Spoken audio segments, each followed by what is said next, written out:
Long ago, in the rugged hills of Bethlehem, there lived a humble shepherd boy named David. He was the youngest son of Jesse, a respected man of the tribe of Judah, wise in years and blessed with many sons. Day after day, David spent his time tending his father's flock, guiding the sheep through rocky valleys, across quiet streams, and into lush green pastures where peace filled the air. Though he was young, David's heart was courageous. He faced the wild and the unknown with a quiet confidence born from his faith in God. As he watched over the sheep, he would take up his harp and play beneath the open sky, his gentle melodies rising like prayers carried by the evening breeze. The stars became his silent companions, twinkling above as the soft bleating of the sheep echoed through the night, forming the rhythm of his worship. In those quiet, sacred fields, God was shaping David, preparing him for a destiny far greater than his humble heart could yet comprehend. At that time, Israel was ruled by King Saul, a man who had once walked closely with God, but whose disobedience had caused the Lord to turn away.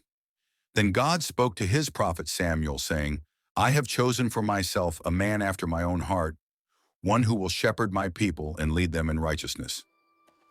Obedient to the Lord's command, Samuel set out for Bethlehem and arrived at the house of Jesse. One by one, Jesse's sons stood before the prophet, tall, strong, noble men, each appearing to have the strength of a king. But the Lord whispered to Samuel, "Do not be impressed by outward beauty or height. Man looks at the face, but I, the Lord, look upon the heart." Then Jesse called for his youngest son, David, who was still out in the fields, tending the sheep as he always did. When David entered, his youthful face shone with innocence, and his eyes carried a light that seemed to reflect the very presence of God. And the Lord said to Samuel, "Arise, anoint him, for this is the one whom I have chosen." So before his astonished family, Samuel took the horn of oil and gently poured it upon David's head, a moment that changed his life forever. From that day onward, the Spirit of the Lord came mightily upon David, filling him with wisdom, courage, and divine favor. Yet despite the sacred anointing, the moment remained a secret. The world did not yet know that a shepherd boy had been chosen to become Israel's next king. And so, David returned to his fields, tending his sheep once more, waiting patiently, not knowing when or how God's promise would come to pass.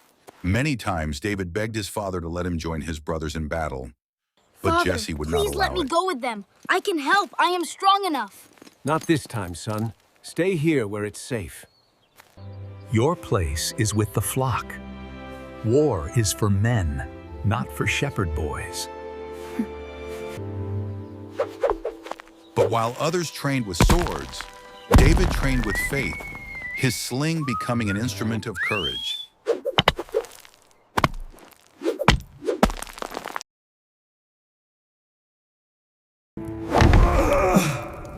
Far away in the king's palace, Saul was tormented by an evil spirit that robbed him of peace.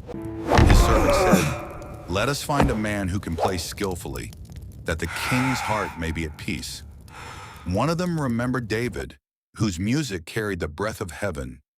The king sent for David, and Jesse sent his son with bread, wine, and a young goat to the court of the king. When David stood before Saul, his music brought peace and light to the troubled heart of the king. Whenever the evil spirit came upon Saul, David played, and Saul found rest. Saul grew fond of David and made him his armor bearer. Under the same stars that once watched him in the fields, he still sang of God's faithfulness. Years passed, and Israel's enemies gathered strength once more. When Saul called his men to war, Jesse's older sons went to fight, but Jesse wouldn't allow David to go with them. David watched them go, his heart torn between duty and destiny.